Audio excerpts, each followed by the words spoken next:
Alright, so this is my idea for my capstone, and what it basically is a portable thing that makes AC voltage that's close to Saltwater voltage. That's 110 volts at 60 hertz. But the thing is, it has to be powered by a saltwater battery. All the supply voltages and all that.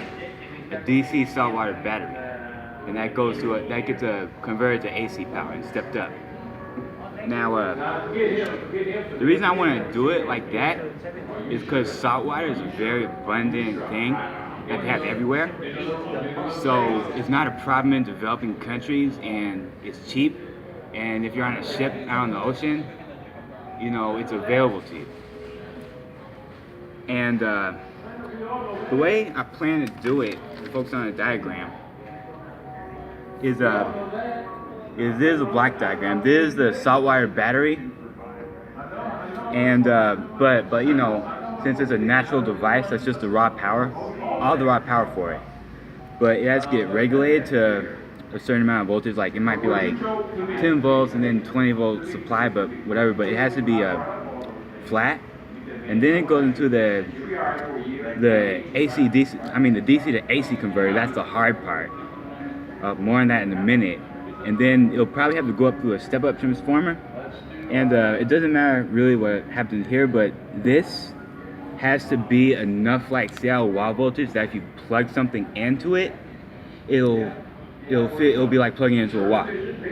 And I will stick a plug, like a socket, on the outside of it, and you know, make sure it works. Now this part is really the hard part.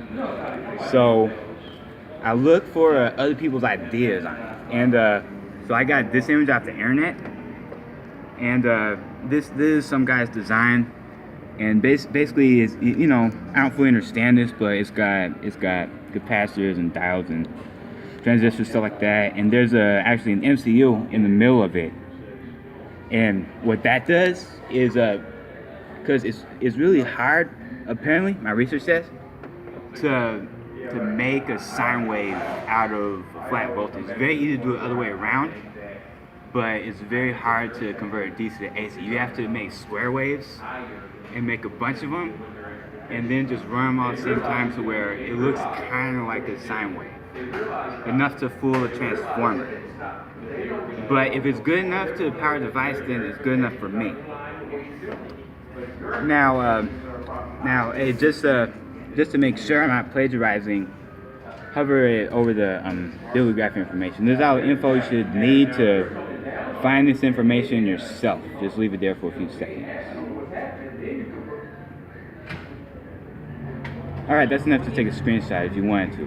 Just want to be a good student about it. Now the challenges that I think I'm going to face with this, first of all, obviously this part is going to be a challenge, but the other thing is, see, I'm not worried about making enough voltage.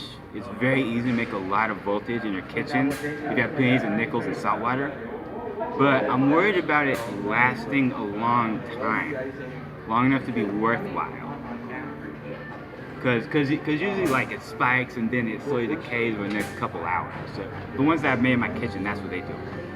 So that's really probably going to be the hardest part of this.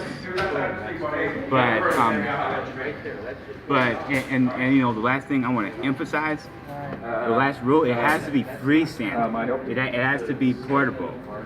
You know, that's the point of it. You can at least portable enough to carry in the trunk of your car. Maybe you can't slip it in your pocket, but portable enough to carry. And I won't compromise on that, and I won't compromise on being like the wall voltage, and it has to have salt water in it, but I'm willing to lace the solution with other chemicals if it helps me, if I need to do it to get to my goal. So that's about my idea. Just give me some feedback, email me, leave a comment on the YouTube section, or you know, talk to me about when we're at school. And if you're a random person on YouTube, you know, feel free to do the same. You know, leave your feedback or try your own version of this. That's all. Thank you. Good night.